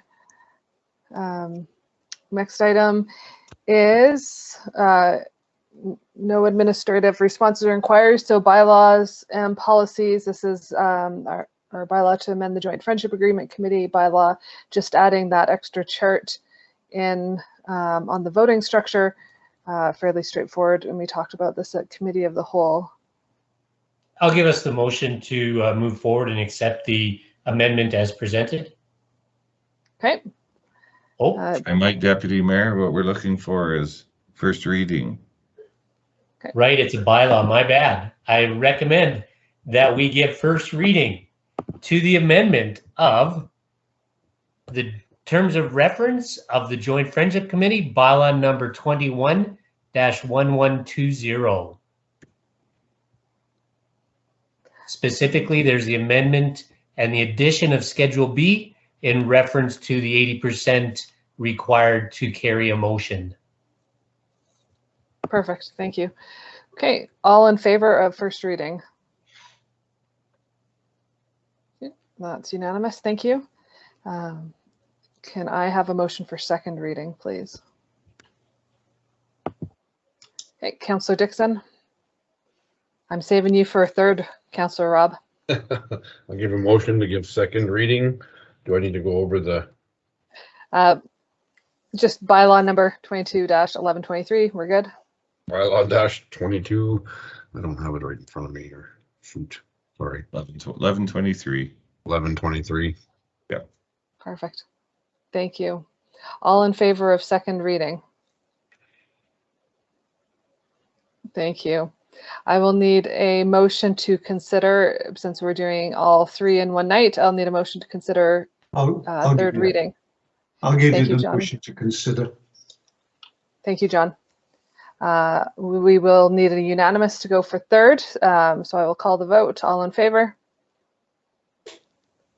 That is unanimous, thank you. And we will have Councillor Rob, thank you. I'll give you a motion for a third reading, and I don't have it. I can't find the number in front of me here. 22-1123. Thank you very much. I will give you that motion for third and final reading. Thank you. All those in favor? Thank you. That's passed unanimously. No old business. Moving on to new business. We have an appointment of a member at large for the Marigold Library System Board.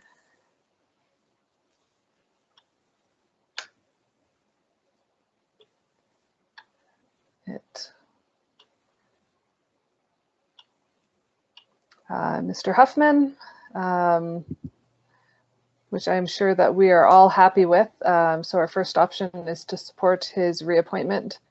for a I'll give 3-year you term. Who's on the Thank list? I'll give you a motion to support the reassignment of Mr. Huffman onto the library board. Okay, Councillor Martin, did you have a question, comment? I sit on the library board. Somebody had asked who sits on it. I'm one of the members. No, that was me. I thought one of the members would like to make the motion. It doesn't matter to me. Thanks, Councillor Waring. Okay, so we have a motion on the floor by Councillor Robb to appoint Mr. Huffman to the library board. All in favor? Thank you. 15.2, the Highwood Water Management Plan Public Advisory Committee. This is a meeting that I don't know if CAO Patience wants to talk about, or if John wants to step in, because you've had some involvement here. Yeah, I've been on this committee since 2014, and for some reason it disappeared in our organisation chart. Yes. So if we are going to put a member back on there, I would be very happy to be that person. I'll make the motion that we appoint John Waring as a committee member for this board. I'm expecting that's good with everybody. So I'll call for the vote on that. All in favor? Perfect. Thank you. 15 point.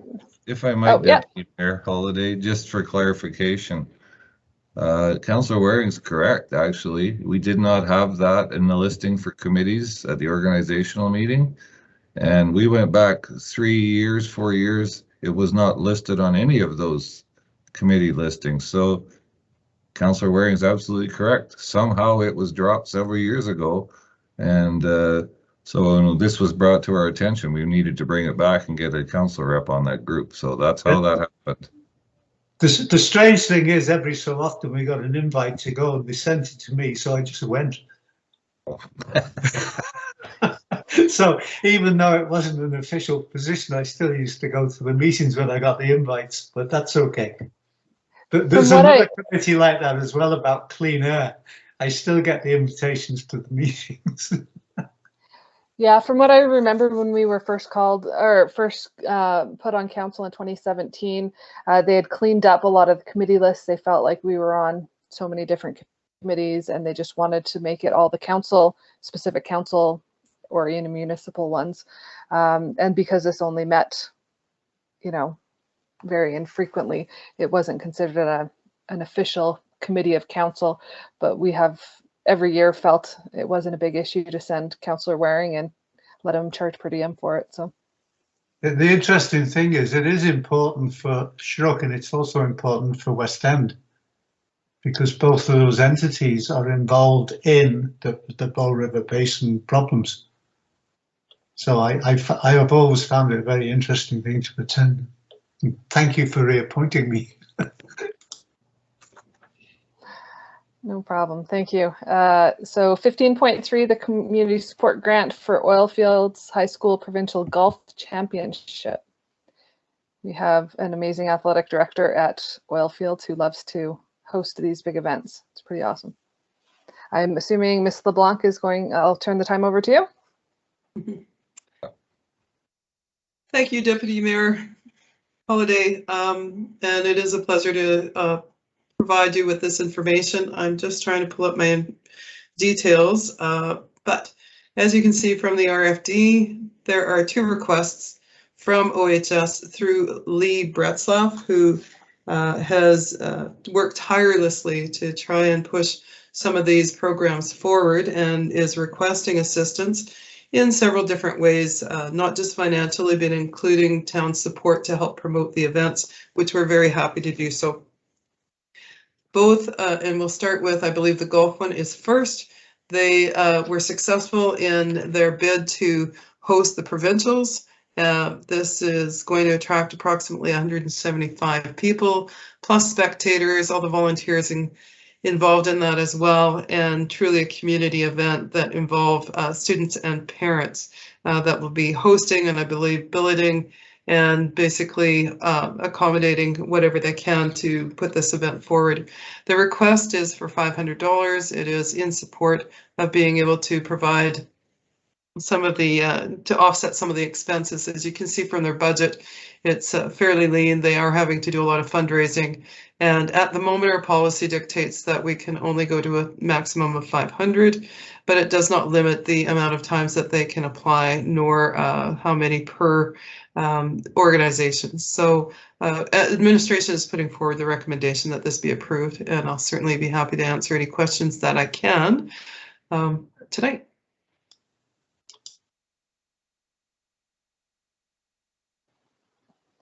Oh, my internet cut out here. Councillor Dixon. Yeah, I just wondered, and I think I'm a year ahead of myself, but there won't be any impact on the summer games with any of these events. Is that correct? That's not till 2023, right?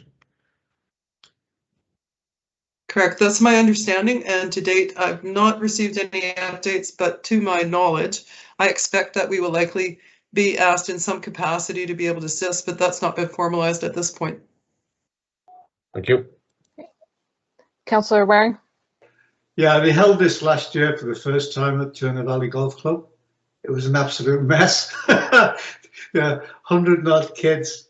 You've never seen anything so funny in your life. They had the heck of a good time. They all enjoyed themselves. There was loads of great volunteers there and lots of frustrated members because it took like 7 hours for a round of golf and it was supposed to be done in 5. But Lee promised me faithfully they would do it in 5 hours this year. I fully support this event. It's so great to see the kids out at that age in doing sport, and it's not a sport that sort of appeals to everybody because it's not the most economical sport to be a member of, but they're our future if we want to keep the golf course open, so I'm fully supported. Okay, I think that's sounding like a motion from Councillor Waring. Hey, I'm going to break my record for motions tonight. Awesome. Any more questions or comments? Okay, seeing none, I'll call for the vote. All in favor? Thank you.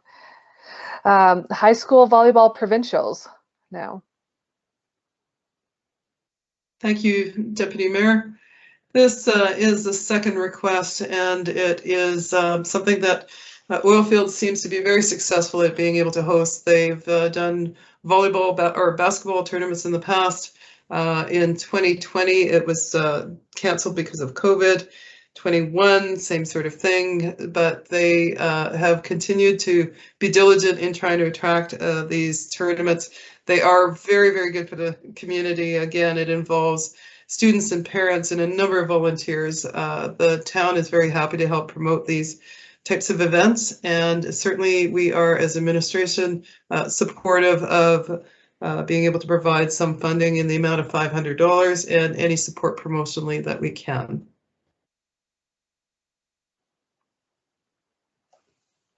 Awesome, thank you. We are, we're hosting, Wellfields will be hosting basketball provincials that was pushed off 2 years in a row, and we're finally hosting it this March, barring nothing falls apart completely with COVID. So very exciting to see these. Do I have anyone willing to make a motion, or do we have any questions? Oh, Councillor. Oh, I had.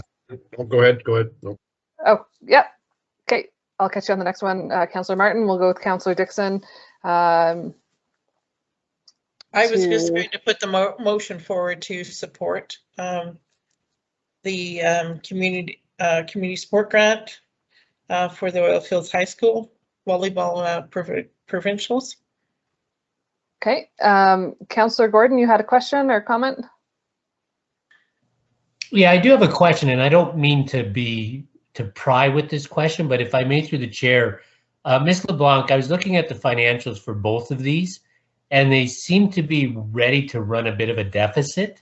So, you know, do you have any idea how they kind of manage that deficit that they plan on running? Excellent question. I have put it forward to Mr. Bretzlaff, and part of it, it's a partial answer. I don't have the complete one for you this evening, but essentially there has been some fundraising in the past that would go forward towards this, and they would have to end up cutting back on certain items that were lower in priority, so that they end up absolutely being able to provide this or host this event within budget. But I will follow up and I can certainly respond. If you wish to make that a condition, then we certainly can, but otherwise I can just get back to you as an administrative inquiry. Yeah, maybe just do that as an administrative inquiry. I don't really want to make it a condition, but I'm pretty certain if they want to make it annual, it would, it would be wise for us as council to consider proper management of the funds that they're receiving if we're going to join it. That's my concern. Thanks. Through the chair, thank you. That's a very good point. Yeah, I might add, we have, Oilfields has a Drillers Athletic Society, a group of parent volunteers that they're allowed to do casinos and fundraise, and they're very active in a lot of things.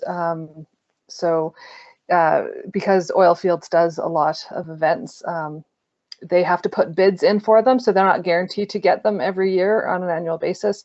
They have to apply to the Alberta Athletic Society and win it. Like, I know when my daughter was involved in the provincial basketball one, they had to put together a video to sell the community and why we should host provincials here. So it's not something, it's something that they'd like to spread throughout the province. So we're not always guaranteed to get them. Although Mr. Bretzlaff is favored at Alberta Athletics because he always pulls off good events. So hope that helps. We have a motion on the floor by Councillor Martin then. All in favor? Okay, that is carried. Moving on to general correspondence, we have 6 letters, and I'm thinking we could accept them all at once as information, but I'll open up the floor for any questions or comments on anything from 16.1 to 16.6. I'm willing to give us that motion to accept his correspondence. Okay. Any questions or comments on any of the correspondence? Yeah, I thought we'd had the municipal affairs letter before, because it's back from December, 23rd of December. But maybe I'm wrong. This is our first council meeting since, yeah, maybe it's just I'd read it. Then. Yeah, probably saw it in your email. Yeah, that's something it must be then. Okay, I'm good. Awesome. All in favor of Councillor Gordon's motion? Okay, thank you. That is our last of our agenda items that we have. So I will adjourn the meeting at 8:41. Thank you everybody for attending tonight, and hopefully things get sorted out with the guest situation. Keep us posted. Yeah. So you can smell nothing now, but it's inundated the building grossly. We've got every window open right now. So, but outside it's cleared up. So I don't know if the wind is shifting it, but it was brutal. Yeah, my eyes are just burning. So are Mary Ellen's up front. She can hardly breathe up there. Yeah, my son just got home from work and there was nothing either right now. So I think something's going on. So I did mention to the Black Diamond Fire Department that they did have issues when the Orphan Well Society was doing that work literally 200, 300 meters from my home. They had issues with that, capping that. So I hope that the cold weather hasn't caused, getting down deep and getting some frost in there. So that's something that maybe we can bring forward to administer. Maybe you could follow up with Mr. Beaton tomorrow sometime. I've already reported it to the fire chief, and I'm sure they're looking into it. I got to believe they're getting calls on this. So yeah, we'll get covered anyway. Thank you. Have you also reached out to Crescent Point? Not yet, no. That might be an area.